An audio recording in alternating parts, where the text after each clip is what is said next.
سلام دوستان، وقت بخیر. میخوام نحوه فعالسازی تما در گوشی‌های شیائومی رو براتون توضیح بدم.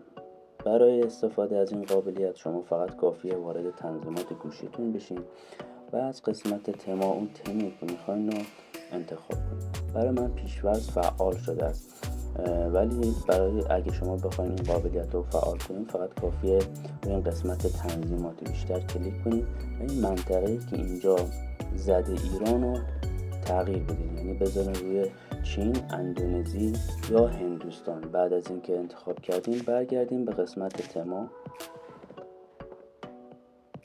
و هر تمی که میخواین انتخاب کنید. شما با کلیک کردن روی هر تم میتونید اون دانلود کنید.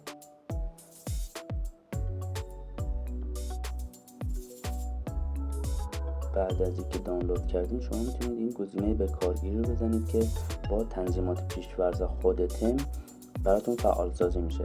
برای این قسمت سفارش کردن رو اگه شما کلیک کنید میبینید که گزینه‌های دیگه براتون میاد و شما میتونید مثلا تنها فقط قفل صفحه رو براتون فعال کنه، یا صفحه اصلی، یا آیکون ها، یا نوار وضعیت، یا سیستم. شما هر کدوم از اینا رو انتخاب کنید براتون میتونید استفاده کنید.